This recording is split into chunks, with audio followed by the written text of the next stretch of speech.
Right. So, good evening, everybody. You are welcome in today's sales mastery class. Today, we are going to be learn about how to be do the great sales and how to get mastery in the sales. और sales के process क्या होते हैं, कैसे वो step by step हम आगे बढ़ते हैं और एक एक स्टेप्स हमको कैसे क्लाइंट्स को हमारे पास लेके आता है. राइट. इसको आगे जाने से पहले मैं आपको बहुत सारी चीजों के बारे में आज बताऊंगा जिसका अनुसरण करके आपका जो भी बिजनेस है, यदि आप एम्प्लॉय हैं तो आप सेल्स में मास्टरी कर सकते हैं. मेरा मानना है कि सेल्स में आज के समय में हर एक इंसान को, चाहे वो किसी भी फील्ड में हो, चाहे वो ऑपरेशन में हो, चाहे वो आईटी में हो, चाहे वो किसी भी फील्ड में हो, सेल्स की जरूरत होती है. क्योंकि वो किसी न किसी से ट्रांजेक्शन तो कर ही रहा है, किसी न किसी से कम्युनिकेशन तो कर ही रहा है. द मोमेंट आप किसी से कम्युनिकेशन करते हैं, आपके पास कन्विंसिंग पावर होना चाहिए. द मोमेंट आप कन्विंस करते हैं किसी सामने वाले आदमी को, तो आप अपनी बात को कनेक्ट करते हैं. और कनेक्ट करना ही इंपॉर्टेंट होता है और यही सेल्स होता है. सेल्स मतलब कन्विंसिंग, और अपने जो थॉट्स हैं आप किसी और को दे रहे हैं, दैट इज कॉल्ड सेल्स. तो हम आज स्टेप बाय स्टेप जाएंगे और स्टेप बाय स्टेप जाने के बाद हम समझेंगे सब चीजों के बारे में. तो मैं स्क्रीन शेयर करना चाहूंगा आगे का, ताकि मैं आपको सेल्स के कुछ पहलुओं के बारे में बता सकूं. ये स्क्रीन मैं इसमें बहुत सारे काम करता हूं ताकि आप लोगों को कुछ बेनिफिट मिल सके इसका. राइट. तो सेल्स मास्टरी में हम क्या जानेंगे, सेल्स मास्टरी में हम जानेंगे कि सेल्स होता क्या है, व्हाट इज द सेल्स. बहुत सारे लोगों को गलतफहमी है सेल्स के बारे में कि सेल्स है क्या. उसके अलावा हम जानेंगे कि सेल्स क्यों जरूरी है. उसके अलावा सेल्स में हम लीड कैसे जनरेट करते हैं, क्योंकि मेन एस्पेक्ट सेल्स का अगर कुछ है वो है लीड जनरेशन. हमें लीड कैसे जनरेट कर सकते हैं और कैसे हम नए क्लाइंट्स ढूंढ सकते हैं. That is very important. जब तक आप नए क्लाइंट नहीं ढूंढेंगे, उसको आप फनल में नहीं लेके आएंगे, और फनल में नहीं लेके आएंगे तो वो आपके क्लोजर में नहीं आएगा. तो सब चीजें डिपेंड करता है आपके लीड जनरेशन से. द मोमेंट आप लीड जनरेशन में मास्टरी हासिल करते हैं, आप उसमें आगे फनल में लेके आते हैं और उसको क्लोजर की ओर आगे लेके जाते हैं. उसके बाद प्रोडक्ट क्या होता है और उसे कैसे सामने वाले को दिया जाता है. क्योंकि आप कहीं ना कहीं पर प्रोडक्ट या सर्विसेज ही बेच रहे हैं. द मोमेंट आप प्रोडक्ट आपके पास है, आप सामने वाले को दे रहे हैं, और कैसे देना है ये इंपॉर्टेंट होता है. इसके अलावा लॉ ऑफ बेशर्मी के बारे में हम कुछ जानेंगे. लॉ ऑफ बेशर्मी one of the unique concept, आपको कहीं भी नहीं मिलेगा. आप चाहें तो इसे गूगल में सर्च करिए, यूट्यूब में सर्च करिए, किसी भी जगह सर्च करेंगे, ये पॉइंट आपको कहीं पर भी नहीं मिलने वाला है. It is so unique. अगर आप इसके बारे में जान रहे हैं, क्योंकि मैं कुछ ना कुछ यूनिक चीजें आपसे शेयर करूंगा आगे, क्योंकि मेरी जो भी क्लासेस होंगी कुछ ना कुछ यूनिकनेस आपको मिलेगी जो आपके पास एक्स्ट्रा बेनिफिट देगी आपको. इसके अलावा होता है एक्यू थेरेपी. एक्यू थेरेपी क्या होता है, एक्यू मतलब होता है आस्क क्वेश्चंस. हम कभी भी सेल्स करें तो हमें ही नहीं बोलना है, हमें उनसे भी बुलवाना है. द मोमेंट आप उनसे बुलवाते हैं, आपका काम आसान हो जाता है, क्योंकि सामने वाला अगर एंगेजमेंट नहीं देगा तो आप उसमें कुछ भी नहीं कर सकते हैं. राइट. तो आपको एंगेजमेंट रखना बहुत जरूरी है. द मोमेंट आप एंगेजमेंट रखेंगे, आपके लिए चीजें आसान हो जाएंगी और आप अपने लिए अपॉर्चुनिटी क्रिएट कर सकते हैं आगे फ्यूचर में. इसके अलावा क्लोजिंग स्किल्स. क्लोजिंग स्किल्स बहुत इंपॉर्टेंट होता है. क्लोजिंग स्किल्स के बिना कोई भी किसी से क्लोज नहीं होते हैं. अगर सेल्स आपका अधूरा है जब तक आप उसे क्लोज नहीं कर पाते हैं. द मोमेंट उसे क्लोज करते हैं, आपका चीजें आसान होती है, क्योंकि कोई भी प्रोडक्ट लेके आप बेच रहे हैं, कोई भी सर्विस लेके आप बेच रहे हैं, तो आपके पास क्लोजिंग स्किल्स होनी चाहिए. द मोमेंट आप क्लोजिंग स्किल में मास्टरी हासिल करते हैं, you will get lot of benefits from them. Right. अब हम जानेंगे सेल्स होता क्या है. कई लोगों का मानना है कि सेल्स मतलब व्यापार, कहीं पर भी हम किसी को लेना देना सेल्स कहलाता है. लेकिन मैं आपको बता दूं, कोई भी प्रोडक्ट या सर्विसेज या आपकी कोई भी चीजें आप किसी सामने वाले को दे रहे हैं और देने के बदले में उससे आप पैसे ले रहे हैं, वो सेल्स कहलाता है. राइट. मतलब transaction between two parties and you are getting a money. The moment आप उससे पैसे नहीं मिलेगा, वो सेल्स नहीं कहलाएगा आपका. राइट. तो आपको उसमें ट्रांजेक्शन होना बहुत जरूरी है, और ट्रांजेक्शन नहीं होगा वो आपके सेल्स में पार्ट में नहीं आएगा. तो अभी बहुत सारे लोग जुड़ रहे हैं हमारे साथ. ओके. राइट. तो हम पहले जाएंगे जनरेटिंग लीड्स में. जनरेटिंग लीड्स होता क्या है और इसे क्यों जरूरी होता है. किसी भी बिजनेस के लिए सबसे इंपॉर्टेंट एस्पेक्ट अगर कहा जाए तो वो होता है कि किसी भी लीड को जनरेट करना. अगर सपोज मैं बात करूं अपने बिजनेस की, तो मेरे बिजनेस में क्या होता है कि मेरे अलग अलग क्लाइंट्स होते हैं. जैसे मैं अगर बात करूं इस प्रोडक्ट की, जिसको मैंने 100 रुपीज से चार्ज किया था और 299 में आज मैं रखा हूँ. इसके अलावा मैं इसमें बात करूं, मेरे पास 2 टेलीकॉलर है, वो कंटिन्यू कॉलिंग करते हैं. वो क्या कर रहे हैं, प्रोस्पेक्टिंग करते हैं. प्रोस्पेक्टिंग कैसे होता है, हमको इंडीड के द्वारा, लिंक्डइन के द्वारा कभी भी हमें नाम और नंबर मिलता है. तो आपका पहला एस्पेक्ट होता है किसी का भी नाम और नंबर कलेक्ट करना. द मोमेंट आप नाम और नंबर कलेक्ट करते हैं, आपका सेल्स के पहला स्टेप स्टार्ट होता है. The moment you start taking action of numbers and नाम, it is called generating leads. तो आपको नाम और नंबर से ही स्टार्ट होता है लीड जनरेशन करना। अब उसके लिए क्या क्या एस्पेक्ट हैं, कैसे काम करते हैं, बहुत सारी चीजें, क्योंकि इसमें हमें बात करूं तो जनरेशन लीड में आपका आएगा inbound sales and outbound sales, ये दोनों अलग अलग चीजें हैं, राइट। मैं आपको बताता हूँ ये क्या होता है, एक एक्सरसाइज होती है, एक प्रोसेस होता है, एक एफर्ट्स होता है, जिसमें हम कलेक्ट करते हैं नाम और नंबर इंफॉर्मेशन, और हम इसे दो तरीके से ड्राइव करते हैं। आज के समय में हर चीजें ड्राइव हो रही है डिजिटली और इनबाउंड, क्योंकि आउटबाउंड में जिस हिसाब से मार्केट चल रहा है, जिस हिसाब से कोविड की सिचुएशन है, लोग बहुत कम बाहर निकल रहे हैं, क्योंकि हर एक काम आज के समय में 70 to 80% काम जो हो रहा है वो इनबाउंड सेल्स के माध्यम से हो रहा है। तो इनबाउंड सेल्स को समझना बहुत जरूरी है आपके बिजनेस के लिए, या आप एज ए एम्प्लॉय काम कर रहे हैं तो उसके लिए, क्योंकि द मोमेंट आप इसके बारे में समझेंगे, जानेंगे, आपके लिए अपॉर्चुनिटी क्रिएट होगी आगे फ्यूचर में, और उसके लिए आपको कहीं ज्यादा बेनिफिट मिलेगा। कोई भी बिजनेस कर रहे हो, कहीं पर भी आप जॉब कर रहे हैं। अब पहला क्या होता है इनबाउंड में, इनबाउंड ऐसी चीजें होती है जहां पर कस्टमर का नाम नंबर आपके पास आए और कस्टमर की कॉल आपके पास आए, राइट। तो इसे बोलते हैं हम इनबाउंड। लेकिन आपके पास कस्टमर का नाम नंबर और कब आएगा, जब आपकी विजिबिलिटी बढ़ेगी। तो विजिबिलिटी बढ़ाना बहुत इंपॉर्टेंट पार्ट है हमारा। आपकी विजिबिलिटी बढ़नी चाहिए कहां पर, फेसबुक में, आपकी हर एक सोशल मीडिया प्लेटफॉर्म में जहां पर भी आप यूज कर रहे हैं, चाहे वो फेसबुक हो, ट्विटर हो, यूट्यूब हो, या कोई भी सोशल मीडिया प्लेटफॉर्म हो, आपकी विजिबिलिटी बढ़नी चाहिए। और विजिबिलिटी ऐसी नहीं बढ़नी चाहिए कि आज राखी है तो राखी का पोस्ट कर दिया आपने, जन्माष्टमी है तो जन्माष्टमी पोस्ट कर दिया। समथिंग, कुछ इंपॉर्टेंट चीजें दो, आप वहां पर वैल्यू क्रिएट करो लोगों की लाइफ में। द मोमेंट आप वैल्यू क्रिएट करोगे लोगों की लाइफ में, ये आपके लिए चीजें आसान हो जाएंगी। और वैल्यू क्रिएट नहीं करोगे तो आपका उतना इंपॉर्टेंस नहीं होगा जितना इंपॉर्टेंस होना चाहिए। तो वैल्यू क्रिएशन में क्या करें, अगर सपोज मैं बात करूं कि दो पार्टी है, राइट, एक परचेस करने वाला, एक सेल्स करने वाला, आपको हर चीज के लिए प्रोडक्ट बनाने की जरूरत नहीं है, आप बीच में भी आके पैसे कमा सकते हो। और आज के समय में जो इकोनॉमी भी है वो है गिग इकोनॉमी। गिग इकोनॉमी से मतलब होता है ऐसी इकोनॉमी जहां पर आपके आप कहीं पर भी परमानेंट नहीं होते, आप टेम्परेरी काम करते हो, लेकिन वो टेम्परेरी काम ऐसा होता है कि आप हर किसी के लिए अलग अलग काम करते हो और उससे पैसे कमाते हो। That is called gig economy. अब इसमें क्या करना है आपको, आपको एक ऐसा साधन ढूंढना है जहां पर आप दो लोगों के बीच में मीडिएटर करके आप पैसे कमा सकते हो। ये एक तरीका होता है। दूसरा, आप अपने प्रोडक्ट और सर्विसेज भी बेच सकते हो मार्केट में। लेकिन मैं आपको बताऊं इनबाउंड सेल्स की, तो इनबाउंड सेल्स ऐसा प्रोडक्ट होगा जहां पर कस्टमर आपको खुद कॉल करेगा, या कस्टमर खुद चाहेगा कि मैं आपसे जुड़ूं, या आपका प्रोडक्ट लूं, या आपकी सर्विसेज लूं आगे फ्यूचर में, राइट। तो ये होता है इनबाउंड सेल्स। लेकिन इनबाउंड सेल्स में भी हमारा फॉलोअप स्ट्रांग होना चाहिए। क्या होता है मार्केट में कि 100% में 70% लोग आपको कॉल किए, उसमें से मात्र 7% कन्वर्ट होते हैं खुद आके कि हाँ मुझे चाहिए। लेकिन बाकी के जो 63% होते हैं वो सिर्फ एक विंडो शॉपिंग करने आते हैं।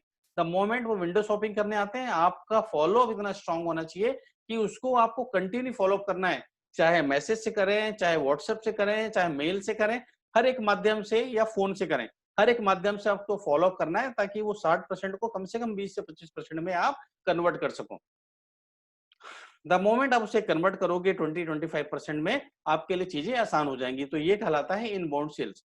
मेरे ख्याल से चीजें क्लियर हुई होंगी आपको। इनकेस कोई डाउट है तो आप अपना मैसेज या क्वेश्चन चैट बॉक्स में लिख सकते हैं। मैं जैसे भी फ्री होता हूं मैं देखूंगा, तो उसमें आपका जो भी क्वेश्चन होगा उसके अगेंस्ट में मैं रिप्लाई करूंगा। राइट। तो अगला हमारा पार्ट है आउटबाउंड सेल्स। अब आउटबाउंड सेल्स क्या होता है, आउटबाउंड सेल्स वो एक सेल होती है जहां पर आप अपने कंफर्ट जोन से बाहर निकल के कस्टमर के पास जाते हो, कस्टमर के पास जाते हो और अपना प्रोडक्ट सेल करते हो। अब सपोज मेरा कोई भी काम नहीं हो रहा है टेलीफोन कॉल से, द मोमेंट मेरा काम टेलीफोन कॉल से नहीं हो रहा है, तो मुझे क्या करना पड़ रहा है, या मेरी टीम हायर करनी पड़ रही है। टीम हायर करने वाले क्या क्या करते हैं लोग, वो मार्केट में जाते हैं और मार्केट में जाके लोगों से अप्रोच करते हैं। द मोमेंट आप मार्केट में जा रहे हो, लोगों से अप्रोच कर रहे हो, तो that is called outbound sales. और आउटबाउंड सेल्स के भी दो पार्ट होते हैं, या तो आप आउटबाउंड टेलीकॉलिंग से काम कराओ, या तो आप आउटबाउंड के लिए मार्केटिंग एग्जीक्यूटिव रखो या मार्केटिंग मैनेजर्स रखो।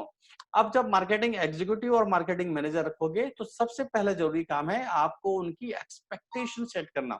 द मोमेंट आप उनकी एक्सपेक्टेशन सेट करते हो, आपके लिए चीजें आसान हो जाती हैं। अब आसान कैसे होती है, मैं आपको इसको और थोड़ा ब्रीफ में बताता हूँ, सो दैट आपको चीजें आसानी से समझ में आए। अब जैसे मेरा बिजनेस है बिजनेस कंसल्टिंग का, मैं आपको बता रहा हूँ, जिसका मैं चार्ज लेता हूँ 6 लाख रुपए साल का, मतलब 50,000 रुपए महीना। अगर कोई मंथली मोड में मुझे पेमेंट कर रहा है तो, और 6 लाख दे रहा है तो मैं 20% डिस्काउंट करता हूँ उसमें। तो मेरी जो टीम है वो क्या करती है, वो पहले आइडेंटिफाई करती है लोगों को, नाम और नंबर कलेक्ट करती है, उनको फोन करती है, फोन करने के बाद उनसे अपॉइंटमेंट लेती है, और अपॉइंटमेंट लेने के बाद उनसे मिलने जाती है, और मिलने के बाद वो क्या करते हैं, उनसे फॉलोअप लेते हैं। अगर मैं बात करूं, मेरे पास 2 सेल्स एग्जीक्यूटिव हैं, और एक सेल्स एग्जीक्यूटिव एक दिन में 10 विजिट करता है, राइट। 10 विजिट पॉसिबल नहीं है, लेकिन 6 विजिट इजिली कर सकता है वो। तो 2 लड़के मिलकर कितना विजिट किए, 12 विजिट। अगर मैं बात करूं 4 संडे हटा दूं मैं, राइट, अगर मैं इसको 4 संडे आपका हटा दूं, तो 4 संडे अगर मैं इसको हटाता हूं, तो आप मान के चलिए कि 26 दिन बचते हैं वर्किंग डे। एक दिन हो सकता है उसने छुट्टी ले ली, तो 25 डेज बचते हैं वर्किंग के। तो 25 इंटू 12, क्योंकि एक दिन में 12 विजिट हो रही है, आप देख रहे हैं, तो 25 इंटू 12 करेंगे। अगर आपको समझ में आ रहा है तो ठीक है, नहीं तो मैं इसको एक शेयरिंग के माध्यम से और अच्छी तरह समझा सकता हूं मैं आपको, ताकि आपको क्लैरिटी बढ़ जाएगी।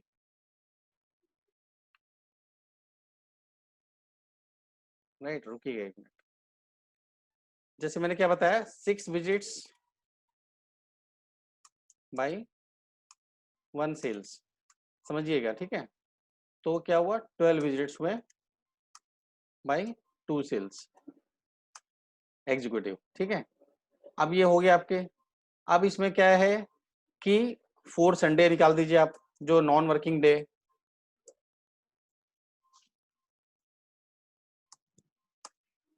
राइट। आपने नॉन वर्किंग डे निकाल दिया, आपको सब दिख रहा होगा शायद तक, क्योंकि अगर कहीं कुछ डाउट होगा तो प्लीज चैट बॉक्स में आप डाल दीजिएगा। 4 संडे नॉन वर्किंग डेज, इसको आप निकाल दीजिए। आपके पास दिन बचे 26, इसमें से एक दिन और निकाल दो हॉलीडे के, इन केस किसी ने हॉलीडे लिए। तो टोटल मेन डेज कितने बचे आपके पास, 25 डेज। आप 25 डेज को, ये समझिएगा बहुत इंपॉर्टेंट है ये मैथ सेल्स सिर्फ कैलकुलेशन है, कैलकुलेशन के अलावा कुछ भी नहीं। द मोमेंट आप कैलकुलेशन में स्ट्रांग होंगे, आपके लिए सेल्स आसान हो जाएगी।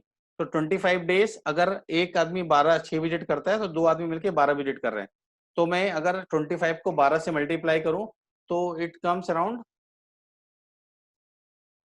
25 इंटू 10, 250 एंड 250, तो 300 विजिट्स होती हैं, राइट। 300 विजिट्स करते हैं मेरे 2 बंदे मिलके। अगर मैं उनकी सैलरी 30 हजार रुपए भी देता हूँ महीने की, ठीक है। पहले वाला जो लड़का था मेरे पास, वो 45,000 सैलरी में था। अगर मैं बात करता हूँ 30,000 सैलरी की भी, और 300 विजिट करते हैं, तो इजिली वे में, कहीं नहीं गया, इनटू आप, हमारे जो काम है बड़े टिकट साइज है, उसमें 2% इजिली कन्वर्ट होते हैं। 2%, 2% केसेस अगर क्लोज होते हैं आपके, तो आराम से 6 केसेस क्लोज कर रहे हो आप, राइट। और 6 केसेस का अगर आप मान के चलो, एक एवरेज साइज में अगर आप 30,000 रुपए, 40,000 रुपए का भी अगर एक नॉमिनल लोगे आप, तो इजिली वे में आप 2,40,000 का सेल क्लोज कर रहे हो। अब आप समझ लो, मतलब मिनिमम स्थिति में जहां पर आप मात्र कितने लोगों को आप मान रहे हो कि मैच्योर होंगे, मात्र 2% लोग, मतलब 300 विजिट्स में ओनली 2% अगर लोग भी मैच्योर हो रहे हैं, तो 2,40,000 रुपए महीने का काम इजिली वे में कर सकते हैं अपन, बिना किसी रोक के, बिना किसी बाधा के, बिना किसी नुकसान के, राइट। तो इतना इजी है सेल्स, लेकिन ये है कि हमको एफर्ट डालनी होगी। द मोमेंट हम एफर्ट डालेंगे, हमारे लिए चीजें आसान होंगी, और एफर्ट नहीं डालेंगे तो चीजें उतनी मुश्किल होंगी। तो आप समझ में आएगा आउटबाउंड सेल्स क्या है। लेकिन आउटबाउंड सेल्स में सबसे जरूरी रूल ये है कि आपको उनकी मॉनिटरिंग बहुत ही अच्छे से करनी होगी। या आप अगर एंटरप्रेन्योर हैं, आपको उनकी मॉनिटरिंग अच्छे से करनी होगी, उनकी अकाउंटेबिलिटी अच्छे से सेट करनी होगी। लेकिन यदि आप खुद एम्प्लॉय हैं, तो आपको इंश्योर करना पड़ेगा कि डेली 6 प्रोडक्टिव कॉल आप करें। 6 प्रोडक्टिव कॉल, मतलब अगर मैं बात करूं हायर टिकट साइज में, लोअर टिकट साइज है तो वो 15, 20, 25 लोग भी करते हैं बीट वाइज, राइट। तो आपको ध्यान देना है कि आउटबाउंड सेल्स में अगर आपका टिकट साइज बड़ा है, तो आपको प्रोडक्टिव कॉल जो है वो बढ़ानी पड़ेगी। द मोमेंट आप 6 प्रोडक्टिव कॉल करेंगे, और 300 प्रोडक्टिव कॉल होते हैं 2 लोगों के मिला के, तो आपका ऑटोमेटिकली आपका सेल्स कन्वर्जन चालू हो जाएगा। तो ये है एफर्ट्स, या ये सेम चीजें एफर्ट्स आप कॉलिंग में ले सकते हैं, कि दिन में अगर आप 50 कॉल कर रहे हो, तो 25 दिन में कितने कॉल होते हैं, या 20 दिन में कितने कॉल होते हैं, 1000 कॉल होते हैं, 1250 कॉल होते हैं 25 दिन में। तो 1250 कॉल में हार्डली, मैं बोल रहा हूँ 5% भी कन्वर्जन लोगे, तो 60 लोगों को कन्वर्ट आप इजिली कर सकते हो। 60 लोग कोई बड़ी बात नहीं है। अगर आपका 1000 रुपए का भी पोर्टफोलियो हो, तो आपको 60,000 रुपए कमाने से कोई रोक नहीं सकता है। तो इतना इजी है, सब कैलकुलेशन है, सब कैलकुलेशन। बट आपको रिजेक्शन में काम करना पड़ेगा, फेलियर में काम करना पड़ेगा। आप जहां पर भी देखे कि लोग मेरे से कन्विंस नहीं हो रहे हैं, लोग मेरे साथ अटैच नहीं हो रहे हैं, तो वहां पर आपका मोटिवेशन टूट जाएगा। लेकिन आपको उसमें से हारना नहीं है, आपको छोड़ते जाना है, आपको उन्हीं लोगों को पकड़ना है और फॉलो करना है जो आपके आपके फनल में पार्ट बन सके। और ये फनल में पार्ट बनाना बहुत इंपॉर्टेंट रोल प्ले करता है आपके लाइफ में सक्सेस के लिए और आपके कैरियर में सक्सेस के लिए। तो I hope inbound sales and outbound sales दोनों क्लियर हो गया होगा आप लोगों को। अगर क्लियर हो गया है तो आप टाइप कर सकते हैं, मुझे आप कंफर्म कर सकते हैं। अगर क्लियर नहीं है तो आप क्वेश्चन लिख सकते हैं ताकि मैं आपको इसका रिप्लाई जैसे वेबिनार खत्म होता है उसके बाद में दे दूं। Okay Neeraj ji, Rakesh ji, I think everything is clear. Very good Anand ji, I think everything is clear. Right right right. Okay Varsha ji, right. Okay good good Neeraj ji, good Varsha ji, good Devendra ji, right right. Okay तो I think it is clear. तो बिल्कुल आप काम करिए, जब भी sales की बात आती है तो आपको दो चीज समझना बहुत जरूरी है। पहला है इनबाउंड सेल्स और दूसरा है आउटबाउंड सेल्स। और दोनों की दोनों का जो मैं एलोबरेशन है मैंने अभी जस्ट किया आपको। कभी डाउट होगा तो आप इस रिकॉर्डेड वीडियो को भी ये रेफर कर सकते हैं ताकि आपको क्लियरिटी बने रहे। ओके तो हम अब नेक्स्ट पॉइंट में आते हैं। हमारे नेक्स्ट पॉइंट है हमारा how can you generate lead. आप लीड कैसे जनरेट कर सकते हैं। तो पहला आपको होता है अवेयरनेस। अगर आप कोई प्रोडक्ट बेच रहे हैं और मार्केट में उसकी अवेयरनेस ही नहीं है तो आप लीड कैसे जनरेट करेंगे। तो आपका पहला काम बनता है आपको अवेयरनेस फैलाना है। द मोमेंट आप अवेयरनेस फैलाते हैं आपके लिए चीजें आसान हो जाती हैं। दूसरा कंसिडरेशन। अवेयरनेस होगा तभी लोग उससे कंसिडर करेंगे, अवेयर ही नहीं होंगे तो कंसिडर करने का सवाल ही नहीं उठता। आपको बार बार आना पड़ेगा लोगों के सामने, चाहे वो सोशल मीडिया में हो चाहे वो किसी भी फील्ड में हो। आप किसी भी ब्रांड का नाम सुन लीजिए, टाइटन का घड़ी देख लीजिए, घड़ी आपको पता है कि टाइटन की है। आप टाटा की टी देख लीजिए, राइट। आप गाड़ी में आप मारुति सुजुकी दिखती है आपको हर जगह। आपको हर बार आना पड़ेगा, चाहे आप किसी भी प्लेटफॉर्म में हो, फेसबुक में, इंस्टाग्राम में, यूट्यूब में, या आप कहीं पर भी हो, आपको वो दिखना पड़ेगा बार बार, तब जाके अपना प्रोडक्ट बेच सकते हैं। अगर आप जॉब कंसल्टेंसी में है तो आपको अपने आप को दिखाना पड़ेगा बार बार, भैया मैं जॉब कंसल्टेंसी में हूँ। तो कभी उससे रिक्वायरमेंट होगी तो आपको वो डायरेक्ट कांटेक्ट करेगा। यदि आप किसी और बिजनेस में हो तो आपको विजिबिलिटी देना पड़ेगा। आपको दुनिया की नहीं सोचनी है, दुनिया वाले क्या सोच रहे हैं, उनका काम है सोचना। कोई आपको 2 रुपए ला के नहीं देगा आज की डेट में, आपको ही अपने लिए करना है। द मोमेंट आप अपने लिए काम करेंगे चीजें आपके लिए आसान होती जाएंगी। ओके तो पहला अवेयरनेस आता है, दूसरा कंसिडरेशन आता है। द मोमेंट आप अवेयरनेस रखेंगे अपने आप लोग उसको कंसिडर करेंगे। और कंसिडरेशन कब करेंगे, जब आप लोगों से फैमिलियर होंगे। क्योंकि आज के समय में आप अगर मुझे लिंक्डइन में फॉलो कर रहे हैं, इंस्टाग्राम में फॉलो कर रहे हैं, आप मुझे फेसबुक में फॉलो कर रहे हो, मैं एक ही चीजें 3 जगह अलग अलग डालता हूँ। मुझे 2 मिनट 3 मिनट से ज्यादा टाइम नहीं लगता है उसमें। लेकिन लोगों को विजिबिलिटी बढ़ती है, कोई भी मुझे फोन करता है तो उनको पता होता है कि हाँ मैं बिजनेस कंसल्टिंग में हूँ, जॉब प्लेसमेंट सर्विसेज प्रोवाइड करता हूँ और मैं ट्रेनिंग प्रोवाइड करता हूँ। तो लोगों को ये चीजों की अथॉरिटी है कि वो मुझे कांटेक्ट कर सकें। इसमें आपका नंबर विजिबल होना चाहिए, आपका मेल आईडी विजिबल होना चाहिए। द मोमेंट आपकी विजिबिलिटी बढ़ेगी आपका कंसिडरेशन बढ़ेगा, लोग आपसे फैमिलियर फील करेंगे, राइट। और फैमिलियर फील करेंगे तभी आपका प्रोडक्ट लोग परचेस कर सकते हैं। क्योंकि परचेस बहुत इंपॉर्टेंट है, क्योंकि हम और आज हर एक काम जो कर रहे हैं वो है मार्केटिंग। हम जहां पर भी विजिबल हो रहे हैं दैट इज कॉल्ड मार्केटिंग। क्योंकि आप तुरंत तो परचेस करने वाले नहीं है, लेकिन मार्केटिंग का पहला ये फंडा है कि हर एक एक्टिविटी करना जिससे आप सेल्स को अपने पास आकर्षित कर सकें, सेल्स को आप अट्रैक्ट कर सकें। द मोमेंट आप सेल्स को अट्रैक्ट करते हैं आपका मार्केटिंग आपके लिए पर्पसफुल साबित होता है। इसके अलावा होता है प्रेफरेंस। प्रेफरेंस मिलता है आपको जब भी कोई परचेस करता है, और वो प्रेफरेंस के बाद आपका वो लॉयल कस्टमर होता है। सपोज मेरे कोई एक फनल में आया तो हो सकता है मैं कल कोई दूसरा प्रोडक्ट लॉन्च करूं तो एज ए लॉयलिटी वो मेरे लिए बेनिफिशियल होगा, मैं अपने लिए अपॉर्चुनिटी क्रिएट कर सकता हूं उसके लिए। तो लॉयलिटी होना बहुत इंपॉर्टेंट है। आज के समय में आप देखेंगे तो टाटा और बिरला ऐसी बड़ी ब्रांड है, रिलायंस भी एक ऐसी बड़ी ब्रांड है जहां पर लोगों का विश्वास है, लोगों का लॉयलिटी है। कोई भी प्रोडक्ट लॉन्च होता है लोग उसको प्रीफर करते हैं लेने में। तो loyalty is a important point. और सबसे लास्ट पॉइंट होता है वो बेस होता है किसी भी चीजों को आगे बढ़ाने में।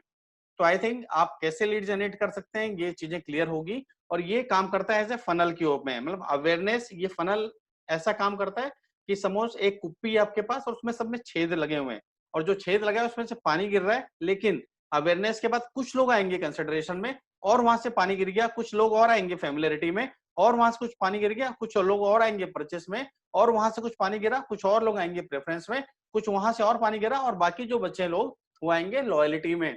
जो लॉयल कस्टमर आपके लाइफ लॉन्ग आपका साथ देंगे और आपका आगे के जाने के लिए काम करेंगे, राइट। तो ये बहुत इंपॉर्टेंट एस्पेक्ट है सेल्स का जो आपको कंसिडर में लेना चाहिए। अब मैं आपसे बात करूं क्या क्या सोर्स होते हैं लीड जनरेशन के, ये बहुत इंपॉर्टेंट है क्योंकि लीड जनरेशन तो आपने समझ लिया कि लीड जनरेशन होता क्या है, लेकिन क्या क्या सोर्सेस होते हैं, आपको उस सोर्सेस को कैसे काम करवाना है, ये बहुत इंपॉर्टेंट है। तो हम बात करते हैं, पहला जो सोर्स होता है वो नेचुरल मार्केट।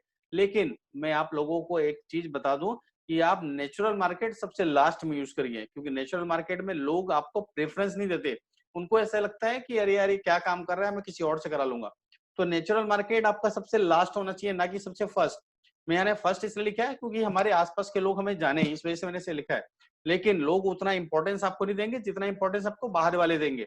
तो नेचुरल मार्केट हमेशा लास्ट में होगा। नेचुरल मार्केट मतलब ऐसा मार्केट जो आपके फ्रेंड्स हैं, आपके फैमिलीज हैं, ये these are the natural markets. दूसरा रेफरल मार्केट। सपोज मेरे पास अभी 220 लोग जुड़े हुए हैं, तो 220 लोग जो मेरा रेफरल देंगे, मतलब लोग मुझे बुलाएंगे कि यार अब इनके पास कोर्स ज्वाइन करो, तो वो मेरा रेफरल मार्केट है। क्या हो सकता है कि मैं अगर 300 का कोर्स चला रहा हूँ, मैंने आपको उठा के 100 रुपए का आपको रेफरल बोनस दे दिया कि भैया आप एक काम करो, आप कैंडिडेट लेके आओ, 100 रुपए का रेफरल बोनस आपका। तो ये रेफरल मार्केट ऐसा आप रन कर सकते हैं आगे। तो रेफरल मार्केट बहुत इंपॉर्टेंट होता है। जैसे मैं आपको बताऊं तो क्लब महिंद्रा पूरे रेफरल मार्केट में काम करता है, पूरा 100% रेफरल मार्केट है उनका। वहां पर लोग ज्वाइन करते हैं और अपने जो परिचित लोग हैं, फ्रेंड्स हैं, उनको वो प्रमोट करते हैं, उनको रेफर देते हैं ताकि वो आगे बढ़ सके, राइट। रेफरल मार्केट का एक और एग्जांपल है नेटवर्क मार्केटिंग में, और दैट इज BOI, राइट, जिसमें आप को बेनिफिट मिलता है BNI। तो BNI is a very important market for the referral market. तीसरा होता है कोल्ड कॉल्स। ऐसे लोग जिससे आप पहली बार बात कर रहे हैं, आप उनको जानते नहीं है ना वो आपको जानते हैं, बट आप उनसे पहली बार बात कर रहे हैं, वो होता है कोल्ड कॉल्स। जरूरी नहीं कोल्ड कॉल्स एक बार में खत्म हो। अगर आप किसी से बात कर रहे हैं तो आप कोशिश कीजिएगा कि आप उनको टाइम दे, आप उनको कोशिश कीजिएगा थोड़ा सा उनको हॉट होने में टाइम लगाएं, क्योंकि जरूरी नहीं कि जो कोल्ड कॉल है वो आपका तुरंत इमीडिएटली क्लोजर होगा, बट हाँ ये प्रोबेबिलिटी है कि वो क्लोजर की ओर बढ़ सकता है। तो आप कोल्ड कॉल ऐसा माने कि ये कॉल आपका 90% क्लोज नहीं होगा, 10% इसको एक्सपेक्ट करें कि क्लोज होने की संभावना है। तो आपका कोल्ड कॉल्स क्लियर हुआ होगा। लास्ट चौथा है रिसर्च। तो रिसर्च इज वेरी इंपॉर्टेंट। किसी भी चीजों में आप काम कर रहे हैं, रिसर्च जब आप करते हैं तो आपको बहुत सारी जानकारियां मिलती है, बहुत सारे सोर्सेस पता चलते हैं। तो रिसर्च भी कभी कभी आपका लीड जनरेशन का साधन हो सकता है। तो रिसर्च में जैसे एक एग्जांपल मैं आपको दूंगा कि आपने सपोज एक लिस्ट तैयार करी OLX में या एक लिस्ट तैयार करी इंडीड में, आपने रिसर्च किया, रिसर्च में आपने पाया कि अरे यार इसमें ये गुंजाइश है, तो आपको कुछ क्लिक करेगा, आप उस चीजों को लोगों को दे सकते हैं, तो वो आपका रिसर्च आपका बेनिफिट होगा वो, राइट। इसके बाद है road show and events. Normally होते नहीं, लेकिन हम बात करें बड़ी बड़ी कंपनियां जो होती हैं FMCG की, वो रोड शो करती हैं, इवेंट्स करती हैं। लेकिन नॉर्मली जो कंपनियां होती हैं वो रोड शो इवेंट्स नहीं करती हैं, लेकिन ये FMCG कंपनियां करती हैं नॉर्मली। इस और TVS जैसे 2 व्हीलर स्कूटी है वो करती है ना। 4 व्हीलर में कभी कभी होता है, कभी कभी नहीं होता है, न्यू प्रोडक्ट लॉन्च होता है तब रोड शो होता है। तो it is important source for the lead generation. उससे भी हमको नाम और नंबर्स मिलते हैं और हम उसको आगे अपने फ्यूचर प्रोस्पेक्ट के रूप में कन्वर्ट कर सकते हैं। इसके बाद है ऑनलाइन सोर्स। तो ऑनलाइन सोर्स क्या है? हर एक सोशल मीडिया प्लेटफॉर्म जहां पर आप रजिस्टर्ड हो। और सोशल मीडिया प्लेटफॉर्म दो तरीके से होते हैं, मैं आपको बता दूं। पहला तरीका होता है ऑर्गेनिक। ऑर्गेनिक तरीका होता है जहां पर आप कोई भी पैसे खर्चा नहीं कर रहे हैं, आप फ्री में लेके आ रहे हैं लोगों को। आपने बस पोस्ट किया, लोगों ने लाइक किया, कमेंट्स किया, शेयर किया, वो लोगों तक पहुंचते गया। आपको पता होना चाहिए कि किसी भी सोशल मीडिया प्लेटफॉर्म में अगर फ्रेंड उसको लाइक, कमेंट्स या शेयर करेंगे तो वो उनके लोगों को भी दिखाएगा। तो वो आप अपनी चीजें मल्टीप्लाई कर सकते हैं। अगर मेरे पास 200 लोग हैं और हर एक लोगों के पास कम से कम 1-1 हजार लोग हैं, तो मेरे पास 2.5 लाख लोग हो गए, समझ लीजिए आप। तो इतना पावरफुल होता है सोशल मीडिया कि एक पोस्ट आपका 2.5 लाख लोगों तक विजिबल हो सकता है। लेकिन आपको एक अच्छा दिमाग से उसका यूज करना आना चाहिए। तो ये होता है ऑर्गेनिक। दूसरा होता है पेड। जैसे मैं भी फेसबुक एड में प्रमोट करता हूँ अपना, जिसमें मैं बिजनेस कंसल्टिंग देता हूँ लोगों को। तो बिजनेस कंसल्टिंग में फेसबुक एड में मेरे पास डेली 500 रुपए का बजट है। 500 रुपए उसमें खर्चा होते हैं, कुछ लीड आती है, मेरी टीम उनसे बात करती है, सेकंड लेवल में उनसे बात करता हूँ। तो ये ऑनलाइन सोर्सेज के दोनों माध्यम मैंने आपको बता दिया। पहला माध्यम था ऑर्गेनिक और दूसरा माध्यम था पेड सोर्सेज। इसके बाद है फिजिकली मूविंग अराउंड, मतलब उसके पास जाके उनसे मिलके भी आप इस चीजों को क्लोज कर सकते हैं, लीड जनरेशन। इसके अलावा होता है डेटाबेस। डेटाबेस बहुत इंपॉर्टेंट होता है। अगर सपोज मेरे पास डेटाबेस है 5000 लोगों का, तो मैं उनको कॉलिंग करके, उनको मैसेज करके, उनको व्हाट्सएप करके, उनको कॉल करके उनको मैं लीड जनरेट कर सकता हूँ। तो डेटाबेस सबसे इंपॉर्टेंट है। अगर मैं इनकी बात करूं पूरी लिस्ट डाउन की, तो अगर सबसे कोई इंपॉर्टेंट एस्पेक्ट है तो वो है डेटाबेस। जितना डेटा आपका स्ट्रांग होगा, जितना डेटा आपके पास होगा, उतनी आपकी लीड जनरेशन की चांसेस बढ़ जाएंगी। तो डेटाबेस में बिल्कुल काम करिए। अगर आपके पास डेटा कहीं से मिल रहा है तो उसको कलेक्ट कीजिए। आपको कहीं भी सोर्सेस से मिल रहा है तो उसको कलेक्ट करके अपने पास रखिए फ्यूचर रेफरेंस के लिए। और हर कॉल खुद करना जरूरी नहीं है। आज के डेट में आप इंटर्न भी हायर कर सकते हैं। इंटर्न आपको 2000-3000 में मिल जाते हैं। 3000 में इंटर्न हायर करो, उनको बोलो 50 कॉल डेली अगर आपका काम हो जाता है उधर। तो पैसे कमाने के लिए पैसा खर्चा करना स्टार्ट करो। आप सोच बड़ी रखोगे तो बड़ा काम होगा, सोच छोटी रखोगे तो छोटा काम होगा। तो सोच में ही सब चीजें पॉसिबल होती है। हम क्या करते हैं, हम अपने गले से नीचे की सोचते हैं हमेशा। गले से नीचे मतलब खाने के बारे में, बस गले से ऊपर की कभी सोचते नहीं कि हमको माइंड में क्या नई चीज रखनी है, हमें क्या नया सीखना है, हमें क्या नया करना है। अगर हम नए चीजों के बारे में सोचेंगे तो हम बहुत तेजी से डेवलप करेंगे। तो लेकिन आज की इकोनॉमी लोग आ रहे हैं जहां पर लोग प्रोग्रेसिव माइंडसेट के साथ आ रहे हैं। द पीपल जो प्रोग्रेसिव माइंडसेट के साथ आ रहे हैं वो इस बारे में सोच रहे हैं कि हाँ यार, मुझे कुछ नया लर्निंग्स करना है और नए लर्निंग्स करके मुझे कुछ उसमें से अपॉर्चुनिटी क्रिएट करना है। जैसे एग्जांपल मैं दे रहा हूँ, मैं अभी 4 दिन पहले एक कोर्स मैंने और लिया। इसकी कॉस्ट थी 9,999 और वो कोर्स मैंने लिया है ग्रैंड कैर्डोन। आप सर्च करिएगा गूगल में या यूट्यूब में। ये बहुत बड़े स्पीकर है, कहाँ के, अमेरिका के, यूएसए के। तो मेरे को कभी भी कोई चीज अच्छी मिलती है तो मैं उसको परचेस कर लेता हूँ। मुझे पता है कि जितना मैं अपने ऊपर डालूंगा उतनी मेरे लिए बेनिफिशियल है आगे फ्यूचर के लिए। और मैं आप लोगों को भी उसमें वैल्यूज क्रिएट कर पाऊंगा, आप लोगों को भी वैल्यूज दे पाऊंगा। इसके बाद है इनबाउंड सेल्स। तो इनबाउंड सेल्स मैंने आपको क्लियर किया हुआ है, तो मैं ज्यादा उसमें डिटेल में नहीं जाऊंगा, सो दैट इनबाउंड सेल्स आपको क्लियर है। इन केस कोई डाउट होगा तो आप क्वेश्चन एंड आंसर में पूछ सकते हैं। इसके बाद है होम टू अप्रोच, हमें किसे अप्रोच करना चाहिए। इसका एक बहुत अच्छा कंसेप्ट है और वो है मैन कंसेप्ट।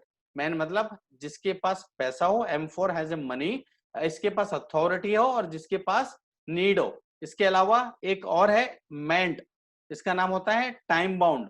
तो आपके पास ऐसे लोगों को आपको कांटेक्ट करना चाहिए जिसके पास पैसा हो और जिसके पास अथॉरिटी हो। हाँ, वो अथॉरिटी हो कि वो डिसीजन ले सके, और जिसके पास उसकी नीड हो।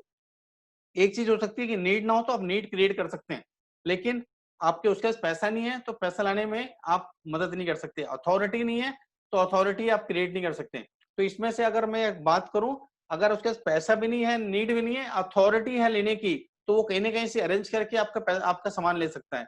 लेकिन इसमें से सबसे मोस्ट एस्पेक्ट चीज है अथॉरिटी। आपको समझना होगा जिससे भी आप बात कर रहे हैं, क्या वो अथॉरिटी लेने के काबिल है, क्या वो अपने बारे में डिसीजन ले सकता है, क्या वो अपने आगे बारे में जा सकता है। अगर वो जा सकता है तो अगर वो नीड आज नहीं है तो भी आप जनरेट कर सकते हैं। अगर उसका पैसा भी नहीं है तो आज के समय में यार पैसा किसी से भी मांगोगे मिल जाता है, ठीक है। अगर आप कितने फ्रेंड्स हैं, रिलेटिव है, अगर कोई पढ़ने के नाम से या कुछ प्रोडक्ट के नाम से आप मांगते हो तो वो मिल जाता है फॉर टाइम बिंग। और इसमें से अथॉरिटी को आप पकड़ो और सिर्फ इसी कंसेप्ट में अगर आप काम करें, M for money, A for authority और एन फॉर नीड, तो आपको इजिली आप किसी को भी अप्रोच करें, आपका वो सेल्स कन्वर्जन की ओर जाएगा। So that is the point which I am going to be emphasize here, right? I think वो क्लियर हो गया होगा। इन केस क्लियर नहीं है तो आप बिल्कुल क्वेश्चन एंड आंसर में से क्वेश्चन पूछ सकते हैं, so that I can have the proper discussion. मैं आपको भी अलाउ भी करूंगा आफ्टर दिस पर्टिकुलर मीटिंग और वेबिनार, तो हम चाहें तो कुछ पॉइंट में डिस्कशन कर सकते हैं। I will help you out, जो भी आपकी क्यूरी होगी उसके बारे में। अब हम बात करते हैं 10 वे ऑफ सेल्स में। इसको मैंने कुछ दिन पहले कवर भी किया था, लेकिन मैं इसको वापस कवर करना चाहूंगा इसके सेशन में, क्योंकि बहुत इंपॉर्टेंट एस्पेक्ट है। अगर इसमें इसे कवर नहीं किया तो बहुत सारी चीजें छूट जाएगी सेल्स की। तो पहला एस्पेक्ट है डायरेक्ट सेल्स, राइट। हम सेल्स के हमारे 10 माध्यम ही होते हैं, 11वां कोई माध्यम नहीं होता पूरे वर्ल्ड वाइड में। ये मैं एक ओपन चैलेंज के माध्यम से बोल रहा हूँ, आप चाहें तो इसे चैलेंज कर सकते हैं। I will give you proof, क्योंकि मैं हर एक बात वही करता हूँ जहां पर कहीं ना कहीं डेटा सपोर्ट करे या साइंस सपोर्ट करे। डेटा सपोर्ट कर रहा है तो आप हमेशा आगे जाएंगे, और साइंस सपोर्ट कर रहा है तो आप हमेशा आगे जाएंगे, क्योंकि कोई भी चीज बिना डेटा और साइंस के नहीं होती है। तो 10 वे ऑफ सेल्स क्या है। पहला होता है आप डीलर के माध्यम से सेल्स कर सकते हैं, कोई भी प्रोडक्ट हो, आप अपना कोई भी बिजनेस है उसके माध्यम से सोच के देखिएगा। दूसरा आप सेल कर सकते हैं डायरेक्ट सेल्स। दूसरा होता है डायरेक्ट सेल्स रिपीट, मैं इसको आगे एलोबरेट भी करूंगा। तीसरा होता है आपका डीलर। चौथा होता है डिस्ट्रीब्यूशन। पांचवा होता है आपका मॉडर्न ट्रेड। छठवा होता है एजेंसी। सातवां रिटेल। आठवां इंडस्ट्रियल सेल्स। 9वां होता है ऑनलाइन सेल्स और 10वां होता है टाई अप। तो ये 10 ही माध्यम होते हैं पूरे वर्ल्ड वाइड में सेल्स करने के, 11वां कोई माध्यम नहीं होता। आप बोलेंगे डीलर सेल्स क्या होता है, तो डीलर सेल्स ऐसा सेल्स होता है जहां पर कंपनी होती है, कंपनी के बाद डीलर, डीलर के बाद कंज्यूमर और उसके बाद डिस्ट्रीब्यूटर। डिस्ट्रीब्यूटर जैसे एफएमसीजी जो प्रोडक्ट है वो डिस्ट्रीब्यूशन सेल्स में आते हैं, वहां पर कंपनी होती है, डिस्ट्रीब्यूशन होता है, रिटेलर होता है, फिर कंज्यूमर होता है। डायरेक्ट सेल्स मैं मेरा कोई सामान है और मैं आपको डायरेक्ट सेल दे रहा हूं, तो वो डायरेक्ट सेल्स होता है, राइट। अगर मेरा कोई सामान है और मैं हर महीने या हर 2 दिन में आपको रिपीट सेल्स दे रहा हूं, उसके अलावा कोई कस्टमर नहीं है मेरे पास, तो उसे बोलेंगे हम direct sales repeat. Modern trade, हर एक बड़ा किराना दुकान, जैसे हम मान के चलें बिग बाजार, हम मान के चलें वॉलमार्ट, हम मान के चलें बेस्ट प्राइस, तो और डी मार्ट, तो ये आज के समय में मॉडर्न ट्रेड मार्केट है जहां पर वो डायरेक्ट कंपनी से परचेस करती है और आपको बहुत सारे डिस्काउंट के साथ आपको चीजें पास ऑन करती है। तो आज के समय में बहुत बड़ा मार्केट है मॉडर्न ट्रेड का। इसके बाद होता है एजेंसी, जहां पर बैंक्स वगैरह भी आप देखेंगे तो एजेंसीज रखती हैं जो डायरेक्ट कंज्यूमर से डील करती हैं और उनके केसेस जो हैं वो बैंक को लाके देती हैं। इसके बाद होता है रिटेल स्टोर। रिटेल आप समझते हैं, एक छोटी छोटी दुकानें जो मार्केट में होती हैं, वो रिटेल स्टोर होती है जो डायरेक्ट कंज्यूमर को डील करती हैं और कंज्यूमर से वो लेन देन का काम करती हैं। इसके बाद होता है इंस्टीट्यूशनल सेल्स। इंस्टीट्यूशनल सेल्स मतलब होता है कि आप अपने लिए कोई चीज परचेस कर रहे हो। अब मैं एग्जांपल दूं टाइम्स ऑफ इंडिया का। टाइम्स ऑफ इंडिया न्यूज़पेपर है, वर्ल्ड वाइड अगर बात करें इंडिया का सबसे बड़ा न्यूज़पेपर है। वो क्या करती है, जो पेपर होता है वो डायरेक्ट परचेस करती है अपने यूज के लिए, वो नीचे जाके लोगों को नहीं बेचती है, तो वो कहलाता है इंस्टीट्यूशनल सेल्स। और उसके बाद होता है ऑनलाइन सेल्स, डिजिटली माध्यम से हो सकता है अमेजोन, स्नैपडील और फ्लिपकार्ट या किसी और माध्यम से अगर कोई आप सेल कर रहे हैं तो वो कहलाएगा ऑनलाइन सेल्स। और ऑनलाइन सेल्स आज के समय में बहुत इंपॉर्टेंट है, ये सभी को आप हटा दो और ऑनलाइन सेल्स को रखो तो 50% में वेटेज जो है वो ऑनलाइन सेल्स के दूंगा। आने वाला मार्केट और आने वाला समय भी ऑनलाइन सेल्स का है। अगर आप ऑफलाइन सेल्स नहीं कर पा रहे हो तो कोई दिक्कत नहीं है, ऑनलाइन सेल्स का मार्केट इतना बड़ा है इंडिया का और इतने वर्ल्ड का कि उसको आप सोच भी नहीं सकते। करोड़ों अरबों खरबों रुपए का मार्केट है, आपको तो सिर्फ 2 4 6 करोड़ ही चाहिए उसमें से, और बहुत ईजी है अगर उसको प्रॉपर अप्रोच से काम करोगे तो कोई बड़ी बात नहीं है उसको आप लेके आना। और लास्ट है टाई अप। द मोमेंट हम किसी से टाई अप करते हैं अपने चीजों को आगे ले जाने के लिए, तो वो आपके बिजनेस को आगे बढ़ाने के काम करता है। और टाई अप करने से हम दोनों विन विन सिचुएशन में होते हैं और अपना प्रोडक्ट मार्केट में सेल कर पाते हैं। तो ये 10 माध्यम थे जिससे आप अपना कोई भी प्रोडक्ट सेल कर सकते हैं। अगर आप किसी कंपनी में काम करते हैं या आपकी कंपनी कहीं पर काम कर रही है, तो आपकी कंपनी अपना जो प्रोडक्ट सेल कर रही है वो इस 10 में से किसी न किसी माध्यम से सेल्स कर रही होगी। 11वां इसके अलावा कोई माध्यम नहीं होगा, होगा तो मुझे आप चैट बॉक्स में डाल के दीजिए, अपन अपन आगे डिस्कस कर लेंगे इसके बारे में, राइट। इसके अलावा मैं आपको बहुत इंपॉर्टेंट चीज बताने जा रहा हूं, ऐसे कौन से 5 रीजन है जिससे आप सेल नहीं कर सकते। और वो 5 रीजन है, पहला आपके पास नीड नहीं है, दूसरा आपके पास अर्जेंसी नहीं है, तीसरा आपके पास डिजायर नहीं है, चौथा आपके पास पैसे नहीं है और पांचवा आपके पास ट्रस्ट नहीं है। आपके पास जब ये पांचों चीजें नहीं है तो आप किसी भी आदमी को सेल नहीं कर सकते। अगर आपको सेल करना है या तो उसकी नीड, हमने याद है पहले हमने इसके पिछले वाले स्लाइड में पढ़ा था, man concept, money, authority and need, वो तीनों चीजें यहाँ पर आ गई आपके पास। इसके अलावा आप देखो उसकी नीड क्रिएट करो आप कोई भी प्रोडक्ट के लिए, वो आप कर सकते हैं अपनी बातों से या उसको फ्यूचर एस्पेक्ट देते हुए। अर्जेंसी क्रिएट कर सकते हैं, क्योंकि अर्जेंसी क्रिएट नहीं करेंगे तो वो तुरंत नहीं लेगा। जैसे हम वेबिनार ऑफर चलाते हैं, आप मैं आपको लिंक भेजूंगा, मैं मेरा फ्राइडे को 7:30 से 9 और संडे को सुबह शाम को 7 से 9 मेरा वेबिनार है, जहां पर हम अपना प्रोडक्ट 3,000 का सेल करते हैं और वो उसकी वैल्यू होती है 50,000 रुपए। तो आप विश्वास नहीं करेंगे, हमारे पास इंस्टेंट लोगों के लॉगिन आते हैं, क्योंकि हम उस समय उसको अर्जेंसी दिखाते हैं कि भैया ये आप लोगे तो आपके लिए बेनिफिशियल होगा, और वो उस समय लेता है उस चीज को, राइट। तो अर्जेंसी आपको दिखाना पड़ेगा, अर्जेंसी आप नहीं दिखाएंगे तो आपको सेल करने में बहुत मुश्किलें होंगी। तो अर्जेंसी क्रिएट करना सीखिए कि आप अर्जेंसी कैसे क्रिएट कर सकते हैं उसके लिए। उसके अलावा डिजायर क्रिएट करना सीखिए कि ये अगर वो हासिल करता है तो वो किस लेवल में जा सकता है।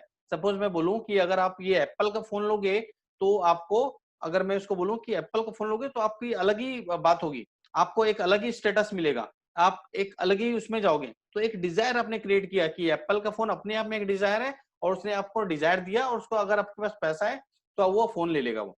तो आपको उसको डिजायर क्रिएट करना है। इसके अलावा नो मनी एक रीजन है जिससे सेल नहीं होती, लेकिन उसको अगर पैसा है तो आप उसको ऑप्शन दे सकते हो, भैया आप एक काम करो पार्ट पेमेंट कर दो या आप ईएमआई ऑप्शन में चले जाओ।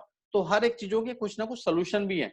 द मोमेंट आपको उसकी अर्जेंसी पैदा कर दिए, डिजायर पैदा कर दिए, तो आप इजिली आप उसके लिए बाकी सब ऑप्शन आप क्रॉस कर जाओगे। और सबसे इंपॉर्टेंट है ट्रस्ट इशू।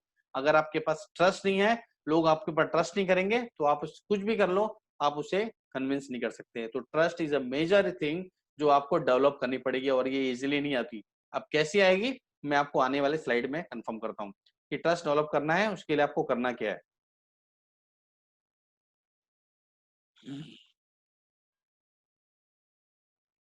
अब आपको ट्रस्ट डेवलप करना है, उसके लिए आपको सबसे पहले क्या करना है, आपको अपने आप को नॉलेज मतलब लोगों को जनवाना है कि भैया आप मार्केट में हो, लोग आपको जाने, आपको लाइक करें, और लाइक करेंगे तो अपने आप ट्रस्ट आ जाएगा। जैसे हम कोई हमारे पास आता है मिलने, हम किसी से फ्रेंडशिप करते हैं, हम जब तक उसको जानेंगे नहीं तो उसको लाइक नहीं करेंगे, और लाइक नहीं करेंगे तो ट्रस्ट नहीं करेंगे। तो ये तीनों फैक्टर एक दूसरे से जुड़े होते हैं। तो इसको हम नाम देते हैं KLT मेथड। इसमें कहीं दिया नहीं है, लेकिन मैं आपको बता रहा हूँ इस चीज को, ताकि आपको समझ में आए, आपको मतलब जाने आप कि आपको पहली बार में कहीं सेल नहीं होनी है। आपको सेल अगर करना है तो आपको अपने आप को विजिबिलिटी लेके आनी पड़ेगी, लोग आपको जाने कि ये बंदा ये काम करता है और अच्छे तरीके से करता है। भले अच्छे तरीके से नहीं करो, लेकिन आप उसको कैसे भी करके ले दे कि कर रहे हो ना, एक अपना कमिटमेंट लेवल दे रहे हो, तो लोगों को ट्रस्ट आना शुरू हो जाता है। लोग आपको जानने लगते हैं और आपको पसंद करने लगते हैं, तो ट्रस्ट लेवल अपने आप बनता है वहां पर। Last and very important point, कि अगर किसी के एक्सपेक्टेशन के अनुसार सेल नहीं हो रही है, तो उसके क्या रीजन हो सकते हैं, क्या ऐसे रीजन है जिसके कारण वो सेल्स नहीं होती है। तो उसके सिर्फ 3 ही रीजन होते हैं। आप समझना बहुत इंपॉर्टेंट है, आपके साथ भी होता है, मेरे साथ भी होता है, और दुनिया के आदमी, जो भी आदमी यहाँ पर है दुनिया में, हर किसी के साथ होता है वो। और वो क्या चीज है, पहला प्रोडक्ट, दूसरा ट्रेनिंग, तीसरा एफर्ट्स। प्रोडक्ट आपका अच्छा है, बिक सकता है। सपोज आप सपोज लेस कुरकुरे बनाते हो, ठीक है, कुरकुरे सबके बिक रहे, आपने नया कुरकुरे लेके आया, नया ब्रांडिंग करके लेके आया, तो प्रोडक्ट तो अच्छा है दोस्त आपका, अगर उस क्वालिटी का है तो बिकना चाहिए मार्केट में। लेकिन आपका प्रोडक्ट अच्छा है, आपको ट्रेनिंग नहीं मिली, आपके जो लोग जुड़ रहे हैं आपके साथ, आपकी जो टीम जुड़ रही है, उनको ट्रेनिंग नहीं मिली, तो डेफिनेटली चांसेस हैं कि आपका प्रोडक्ट फेल हो जाए। लेकिन आप उनको ट्रेनिंग भी प्रॉपर दिला रहे हैं, आपने ट्रेनिंग हैंड अपॉइंट किया है, आपने बाहर से आउटसोर्सिंग किया ट्रेनिंग के लिए, उनको ट्रेनिंग दिला दी आपने, या ट्रेन टीम हासिल कर ली, तो आपकी चांसेस हैं कि प्रोडक्ट आपका सक्सेस हो जाए। लेकिन बहुत इंपॉर्टेंट रोल प्ले करता है एफर्ट्स में। और एफर्ट्स होता क्या है, एफर्ट्स मतलब हमारे जो भी एफर्ट्स, मतलब हमारा जो भी हम परिश्रम करते हैं, जो भी हम अपना इनपुट लगाते हैं, वो सब एफर्ट्स कहलाता है। अगर मेरे पास प्रोडक्ट भी अच्छा है, ट्रेनिंग भी मेरी अच्छी है, लेकिन मैं अपना एफर्ट्स ही नहीं दे रहा हूँ। सपोज मुझे जाना है दिन में 30 विजिट करना है, 30 दुकानदारों के पास जाना है कि भैया मेरा प्रोडक्ट ले लो, ये खूबियां हैं, और इसका जो पैसा है मैं 7 दिन के अंदर आपसे ले लूंगा। अगर आप एफर्ट ही नहीं लगा रहे हो, तो आपका प्रोडक्ट तो सेल ही नहीं होगा दोस्त। ये ऐसा प्रोडक्ट है कि 4 कंपनियां और घूम रही है मार्केट में, जब तक आपका एफर्ट नहीं है, लोग 40-40 विजिट कर रहे हैं और आप 10 विजिट में थक जा रहे हो, तो आपका सेल होने की संभावना ही नहीं है। तो बोला जाता है sir, ordinary sales person sales ordinary product and unordinary income. अगर आपको इनकम भी एक्स्ट्रा ऑर्डिनरी चाहिए, तो थोड़ा सा एक्स्ट्रा एफर्ट्स करने पड़ेंगे। और द मोमेंट आप एक्स्ट्रा एफर्ट करते हैं, आपके लिए चीजें आसान होती हैं, आपके लिए चीजें जो अपॉर्चुनिटी होती है वो इजी वे में आपके लिए सामने आती है। तो मेरा आज का जो सेशन था सर यही खत्म होता है सेल्स के बारे में। मैंने आपको हर एक बेसिक चीज के बारे में जानकारी दी, जो बेसिक चीज की जानकारी सुन के आपके लिए बहुत इंपॉर्टेंट रोल प्ले कर सकता है।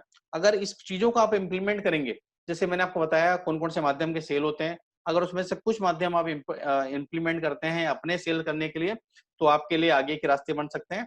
प्रोडक्ट आप अच्छा सिलेक्ट करते हो, आप अपनी प्रॉपर ट्रेनिंग लेते हो और अपने एफर्ट डालते हो, तो आपको कोई भी रोक नहीं सकता आपका प्रोडक्ट को अच्छे से सेल्स करने में। आपकी चाहे वो प्रोडक्ट हो, चाहे आपकी वो सर्विसेज हो, तो आपको ये इम्प्लीमेंट करना है। आपको कैसे सेल बढ़ाना है उसको भी मैंने बताया आपको। नीड, अर्जेंसी, डिजायर, मनी और ट्रस्ट, ये आपको पैदा करना है, तभी आप उसका सेल बढ़ा सकते हो। तो जब भी किसी से बात करो, उसको समझो उसको नीड है कि नहीं, उसको अर्जेंसी बताओ कि सर इसको इतना इंपॉर्टेंट चीज है, इसको आप इसे आसानी से नहीं जा सकते, इसको आप अभी ध्यान दीजिए ताकि आप इसे प्रॉपर वे में आगे बढ़ा सकते हैं।